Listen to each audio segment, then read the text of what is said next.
Imagine this. You wake up, check your phone, maybe scroll through social media or the news, and then head to work. You might drive using a rideshare app, order lunch through a delivery service, or spend your day in an office working for a large corporation. It feels normal, right? This is just modern life. But what if this entire system, this digital, interconnected world we live in, is actually a new kind of feudalism? And what if, without even realizing it, you and I are becoming the new serfs? This isn't my wild idea. It comes from an economist and former Greek finance minister named Yanis Varoufakis.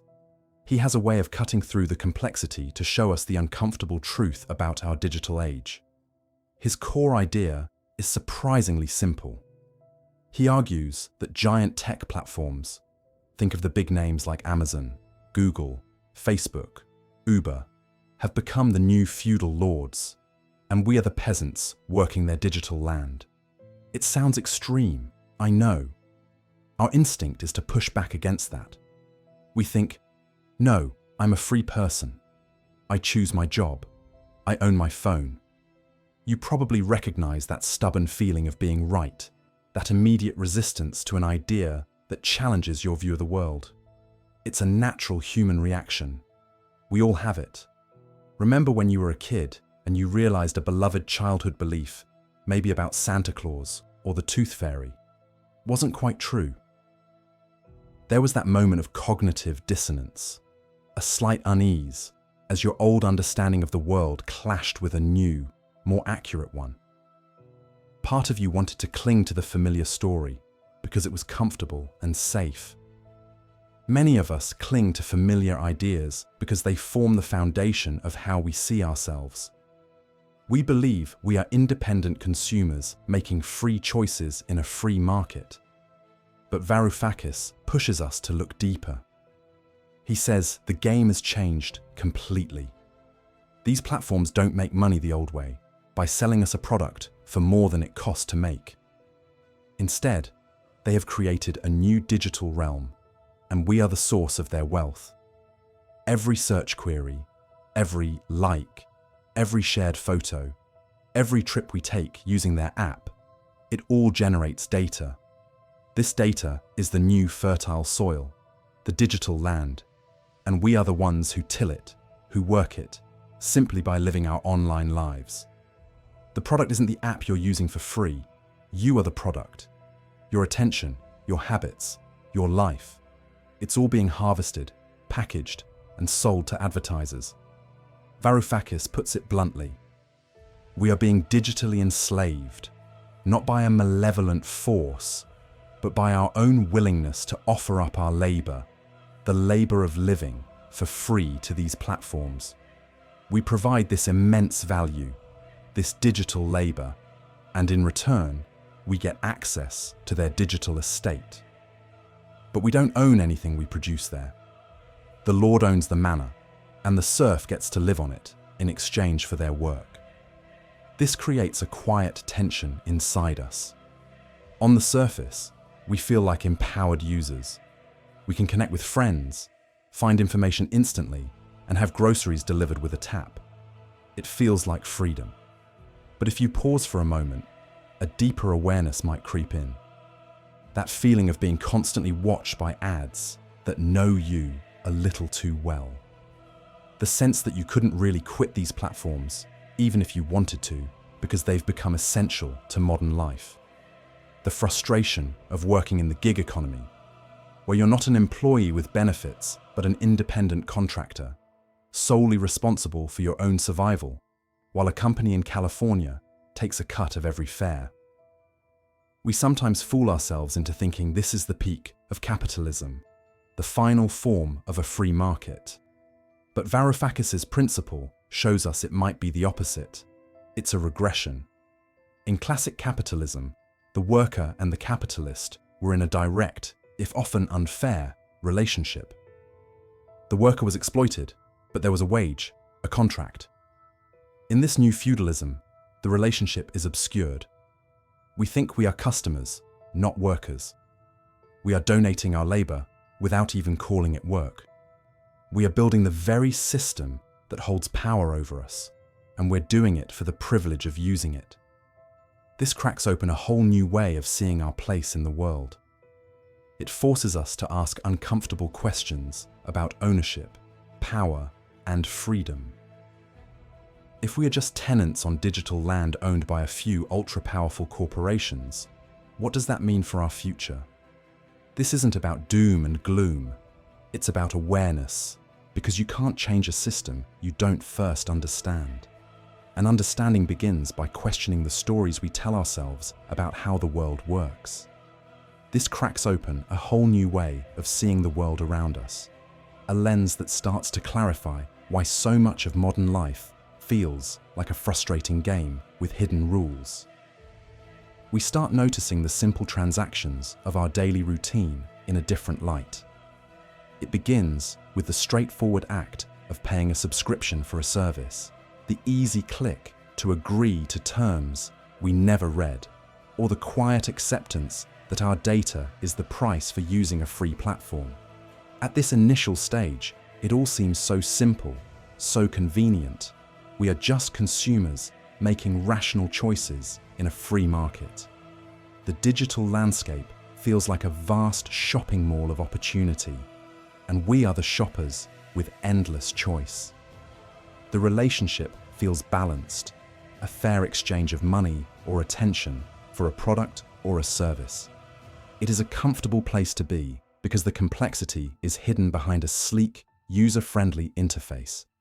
The machinery is out of sight, and we are content to enjoy the ride without asking who is driving the train or where the tracks are ultimately leading.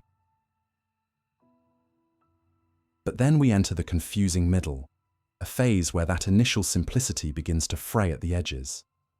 This is the point where things get complicated and the feeling of being an empowered consumer starts to curdle into something else. You might be someone who resists change at first, clinging to the old, simple narrative because the new one is unsettling. Most of us feel uneasy during transitions, and this is a big one. This is the phase that economist Yanis Varoufakis would describe as the critical juncture where the true nature of the techno-feudal system reveals its challenges. He argues this isn't a simple market anymore. It's a new realm where a handful of digital lords own the central platforms, the cloud estates, the social media fiefdoms, the app store castles, that we all must live and work upon. The challenge is that we are not just customers to these lords. We are also their tenants, their data serfs, and the product they sell to actual advertisers. The confusion sets in because we don't have a clear framework for this. We try to apply old rules to a completely new game. We get frustrated when a platform we rely on suddenly changes its algorithm, destroying a small business's reach overnight. We feel a pang of powerlessness when a service we love is discontinued, not because it was unprofitable, but because it didn't fit the corporate strategy of its feudal lord.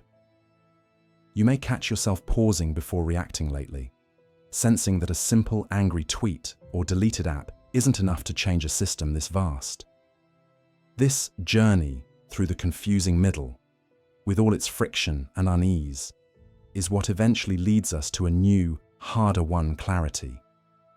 The key to moving forward, as Varoufakis contrasts, is to reject the knee-jerk reaction, which is either to shrug and accept it as inevitable, or to lash out at individual symptoms, and instead cultivate a thoughtful response. The knee-jerk reaction is to blame yourself for not working harder to escape the system, or to get angry at a single company.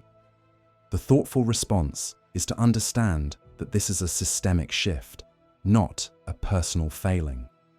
It is to see that our collective daily actions, our clicks, our posts, our subscriptions are what feed and sustain this new digital feudalism. The new clarity isn't about finding a magic solution, but about seeing the playing field for what it truly is. We start to recognize our own role and our own power, however small it may seem. It is the clarity that comes from realizing that while we may live on the digital land owned by others, we are still the ones who create its value through our content, our networks, and our labor. This understanding is the first step off the hamster wheel of blame and frustration.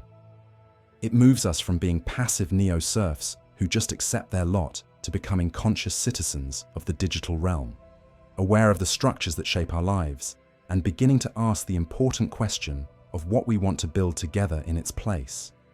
Through this discomfort, we begin to realize that the tightness we feel isn't a cage, but a chrysalis. It's the necessary pressure that precedes a fundamental change in form. We've spent so long trying to wriggle free from the feeling itself, treating the symptom of unease as the problem, when all along it was the signal. It was the indicator light on the dashboard of our consciousness, blinking insistently, asking us to look under the hood. To ignore it is to risk a breakdown on a long, empty road. To heed it is to pull over, pop the hood, and finally learn how the engine actually works. This is where the real journey begins, not away from the discomfort, but directly into its heart, to understand its origin and its purpose in our lives. This process of inquiry is deeply personal, yet universally relatable. It starts with simple, almost mundane questions. Why does a certain colleague's comment make my shoulders tense up instantly? Why do I feel a pang of anxiety on Sunday evenings? A dread that seems disproportionate to the week ahead? Why do I sometimes scroll through my phone mindlessly, not even enjoying it, but feeling unable to put it down? We aren't looking for grand philosophical answers at first. We are simply becoming curious about our own reactions. We are turning a gentle, non-judgmental attention toward the parts of our day that feel sticky or fraught with a quiet tension. This isn't about self-criticism. It's about self-observation, like a naturalist quietly studying the habits of a fascinating creature in its native habitat, which, in this case, is the habitat of our own mind. As we practice this observation, something subtle begins to shift. We start to see the patterns. We notice that the frustration that flares up in traffic is less about the car that cut us off, and more about a deep-seated aversion to feeling out of control, a story we've been telling ourselves for years about efficiency and order. We see that the reluctance to delegate a task isn't about competence, but about a hidden need to feel indispensable, an identity we've clung to for a sense of security. These aren't flaws or failings. They are strategies. They are the old, worn-out shoes we've been wearing because we thought they were the only pair we had. They were our best attempts, crafted long ago to navigate the world and protect ourselves. But upon closer inspection, we see they've become too tight, the soles are worn thin, and they no longer serve the person we are becoming. This is where a fascinating psychological phenomenon often surfaces, something known as the Barnum effect. It's our tendency to accept vague, general personality descriptions as uniquely accurate to ourselves. You know the ones. You have a great need for other people to like and admire you, or you pride yourself on being an independent thinker. They feel so personal, so true, and in a broad sense, they are true for many people. We've likely built parts of our identity on these generalities, these horoscopes of the self. Letting go of them can feel strangely vulnerable. Who are we without these ready-made descriptions?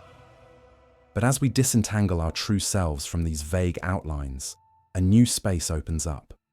We're no longer trying to fit ourselves into a prefabricated box, even one that seems flattering.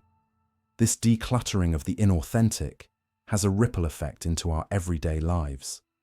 You'll likely find daily decisions coming easier, not because the options are simpler, but because your internal compass is less clouded by static. The noise of who you're supposed to be fades, and the signal of what you actually want and value becomes clearer and stronger. This clarity is profoundly liberating. Many notice old frustrations don't bother them as much. The same colleague makes the same comment, but the hook isn't there anymore. You see it as a reflection of their own reality, not a verdict on yours. The Sunday night anxiety might not vanish, but it loses its power. You can acknowledge the feeling without being consumed by it, understanding it as a transition, not a threat. This isn't about achieving a state of perpetual bliss. It's about increasing our resolution for life. The grainy picture becomes sharp. The muffled audio becomes clear. We experience the full spectrum of human emotion with more depth and less resistance, because we're not wasting energy fighting the fact that we're feeling it in the first place. And the journey inward, then, inevitably becomes a journey outward. As we understand our own operating systems better, we can't help but extend that understanding to others. We begin to see that everyone is, to some extent, wearing shoes that don't quite fit. Everyone is operating from a set of stories and strategies they developed to survive and find their place. This doesn't excuse poor behavior, but it does make it more comprehensible. It replaces judgment with curiosity and blame with a more nuanced perspective. Our relationships begin to change because we are changing. We show up with less armor and more authenticity, which gives others the permission to do the same. Connections become less transactional and more relational, built on a mutual recognition of complexity rather than a performance of simplicity. This entire process, from the first pang of discomfort to the newfound ease in our daily lives, is about rewriting our contract with reality. We are moving from a life lived on autopilot, reacting to old programming, to a life of conscious response. We are trading the passive voice for the active voice in the story of ourselves. It's the difference between feeling like a character in a novel whose plot is already written and realizing you are the author, holding the pen with the power to write the next sentence, the next chapter. The previous chapters still exist, their events unchanged, but their meaning can be reinterpreted, not as sentences to be served, but as lessons to be integrated. Together, we discover that this isn't a destination, but a manner of traveling. The goal isn't to eliminate discomfort forever, but to develop a different relationship with it, to see it as a teacher rather than a tormentor. It's about building a core of resilience that allows us to meet life's inevitable uncertainties, not with fear, but with a grounded flexibility. We learn to bend so we don't break, to flow with the current rather than exhaust ourselves swimming against it. This is the ultimate integration, where all the parts of ourselves, the light and the shadow, the strength and the vulnerability, are welcomed home. And in this homecoming, we find a freedom that is both profound and simple.